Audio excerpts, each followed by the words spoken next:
একটা সেন্ট্রিস্ট দল বাংলাদেশপন্থী একটা দলের বিকাশ হওয়াটা খুব বেশি মাত্রায় জরুরি।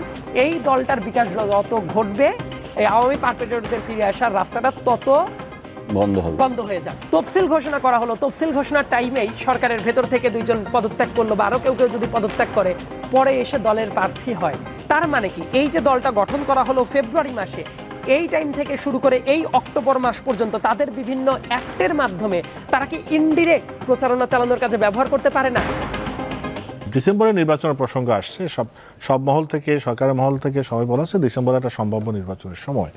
কিন্তু একটা আলোচনা উঠেছে, এখনো হয়তো ভবিষ্যতে আরও উঠবে, আমি প্রশ্নটা তুলছি আপনার কাছে, সেটা হলো এই সরকারের অন্তর্বর্তী সরকারের অধীনে নির্বাচন হবে কিনা।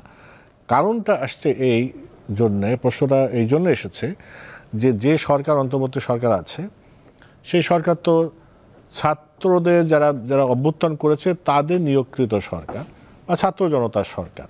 কিন্তু সেই ছাত্ররা যখন রাজনৈতিক দল গঠন করে এবং রাজনৈতিক এটা নিবন্ধন পাওয়ার পর যদি নির্বাচনে আসে, তাহলে এদের নিরপেক্ষতা নিয়ে প্রশ্ন আসবে কিনা, বিশেষ করে তাদের প্রতিনিধি যখন সরকারে আছে।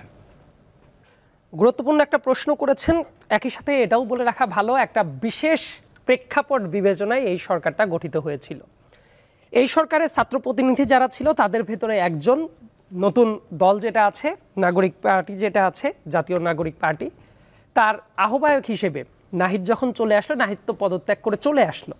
কিন্তু এখনকার এলিমেন্টটা যদি চিন্তা করেন, ছাত্রদের প্রতিনিধি আরও 2 জন সরকারের ভেতরেই আছে। কথাটা হলো যখন ইলেকশন হবে তার আগে এমন হতে পারে যারা টুপ করে পদত্যাগ করে এসে ছাত্রদের দলে জয়েন করে ইলেকশন করতে পারে। সো প্র্যাকটিক্যালি ওই সময়ের জন্য মনে হবে তারা তো আর সরকারের ভেতরে তখন নাই। মূলত এই দলের প্রতি সবার কিন্তু একটা সফট কর্নারের জায়গাটা আছে, অ্যাটলিস্ট অন্যদের কথা বাদ দিলেও দেশের নাগরিকদের একটা সফট কর্নার আছে, কারণ যে গণ অভ্যুত্থানের পরবর্তী টাইমে যেভাবে এসেছে সেই জায়গাটাতে, যেমন লোকাল গভর্নমেন্টের ইলেকশনের দাবিটা অনেক সিরিয়াসলি তোলা হচ্ছিল, কিন্তু আপাত দৃষ্টিতে এই কয়েকদিনের প্রেক্ষাপটে একটা ব্যাপার খুবই সুস্পষ্ট যে লোকাল ইলেকশন সম্ভবত আর হচ্ছে না। কারণ ইলেকশন কমিশনারেরও বক্তব্য আমি শুনলাম এবং সেটা প্র্যাকটিক্যালও। লোকাল ইলেকশনের কথা যারা তুলছিল বেসিক্যালি ছাত্রদের দল থেকেই, লোকাল গভর্নমেন্ট যেটা আছে তার অ্যাডভাইসারটা কে? ছাত্র একজন প্রতিনিধি আসিফ। সো সে নিজে ওই লোকাল গভর্নমেন্ট যেটা তার হলো মন্ত্রী, এলজিআরডি মিনিস্টার, এবং একই সাথে লোকাল গভর্নমেন্ট ইলেকশন যদি চায় এটা তো কনফ্লিক্ট অফ ইন্টারেস্ট। আর একটা গুরুত্বপূর্ণ কথা হলো এই সরকারের কিন্তু নীতিমালাটা এইরকম হতে পারতো যে এই যে সামনে থেকে নাহিদ যখন চলে আসছে, আমি বললাম একজনও না চলে আসা পর্যন্ত, রাজনৈতিক দল না গঠন করা পর্যন্ত প্রেক্ষাপট ছিল একরকম, কিন্তু 28 ফেব্রুয়ারি যখন পার্টিটা গঠন হয়ে গেল তারপরে আসলে যাই করবে এদেরকে রাজনৈতিক দল হিসেবে বিবেচনা করতে হবে। মানে আপনি জলে নামবেন অথচ গায়ে পানি লাগাবেন না, এটা তো হতে পারে না। সো ব্যাপারটা আসলে এইরকম হতে পারতো যে যারা এরপরেও সরকারে আছে তারা ইলেকশন করবে না, এই প্লেস এটা থাকলে নিরপেক্ষতার একটা জায়গাটা থাকতো। ইয়েট যারা গভর্নমেন্টের ভেতর আছে ছাত্র প্রতিনিধি, ইয়েস আমি মনে করি দেশের লম্বা একটা প্রেক্ষাপটের জন্য তাদেরও আসলে দেশের ইলেকটোরাল প্রসেসে আসাটা জরুরি, রাজনৈতিক দলকে শক্তিশালী করাটা জরুরি।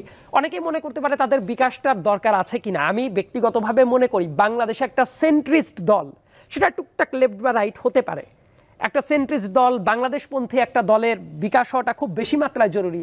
এই দলটার বিকাশ যত ঘটবে এই আওয়ামী পারপেট্রেটরদের ফিরে আসার রাস্তাটা তত বন্ধ হয়ে যাবে। এবং একই সাথে নানা ধরনের এলিমেন্ট আছে বিভিন্ন জায়গায়, ফার রাইটের কথা যদি বলেন, ফার লেফটের কথা যদি বলেন, সেই জায়গা থেকেও দেশের মোটামুটি একটা স্টেবিলিটিটা চলে আসবে। কিন্তু কথাটা হলো এই সরকার কিভাবে অ্যাক্ট করছে এই ব্যাপারটা বুঝতে পারাটা জরুরি।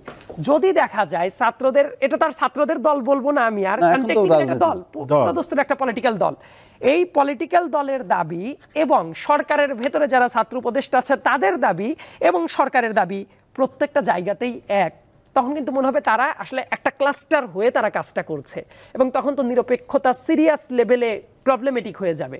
বরং এই সরকার সামনের দিনগুলোতে যেমন কয়েকটা ইস্যু কিন্তু এসেছে, যেদিন দল গঠন করা হলো কয়েকটা জায়গায় পাবলিকের বাস রিকুইজিশন নিয়ে আসা হয়েছে, যদিও পরে প্রেস সেক্রেটারি এই দাবিটা করেছেন যে সরকার কোনো ফান্ড দেয় নাই, আসলেই ফান্ড বোধহয় দেয়ই নাই, কিন্তু ইয়েট এই বাস রিকুইজিশনের দায়িত্ব কি সরকারের নেওয়াটা দরকার ছিল? মানে ডিসি অফিসের নেওয়াটা কি খুব দরকার ছিল? এটা তো একটা বাজে মেসেজ দেয়। এবং স্টিল ধরেন যে ইলেকশনটা ডিসেম্বরে, তফসিল ঘোষণা করা হলো, তফসিল ঘোষণার টাইমেই সরকারের ভেতর থেকে 2 জন পদত্যাগ করলো বা আরও কেউ কেউ যদি পদত্যাগ করে পরে এসে দলের প্রার্থী হয়, তার মানে কি এই যে দলটা গঠন করা হলো ফেব্রুয়ারি মাসে, এই টাইম থেকে শুরু করে এই অক্টোবর মাস পর্যন্ত তাদের বিভিন্ন অ্যাক্টের মাধ্যমে তারা কি ইনডিরেক্ট প্রচারণা চালানোর কাজে ব্যবহার করতে পারে না? ধরেন একজন হেলিকপ্টার নিয়ে বিভিন্ন মানুষের কাছে গেল, বিভিন্ন হেল্প করলো, আদতে এটা জনসংযোগ হয়ে গেল, তাহলে তার জনসংযোগ করার মতো যে ক্যাপাসিটিটা ছিল সেটা তো অন্য একজন সেটা পারলো না। এর মানে সুস্পষ্ট একটা গ্যাপ কিন্তু হয়ে যাচ্ছে। সো নিউট্রালিটি ধরে রাখার জন্য এই ব্যাপারটা খুব ক্লিয়ার করাটা জরুরি যে সামনের দিনে অবশিষ্ট যারা আছে তারা কিভাবে অ্যাক্ট করবে, আর যদি গভর্নমেন্টের ভেতরেই থাকে তারা ইলেকশন করবে কি করবে না এই ব্যাপারটা খুবই নিশ্চিত হওয়াটা জরুরি। কিন্তু এই সরকারের যদি নিরপেক্ষতার প্রশ্নটা দাঁড়িয়ে যায় সেটা কিন্তু আরেকটা সংকট তৈরি করবে, এবং এই সংকটের দিকে যদি না যায় আমার কাছে মনে হয় ডক্টর মোহাম্মদ ইউনূস খুবই বিচক্ষণ একজন ব্যক্তি। এইটা পরবর্তীতে একটা সংকট তৈরির আগেই উনি আগে থেকে কি ডিসিশন নিচ্ছে এটা বুঝতে পারাটা জরুরি।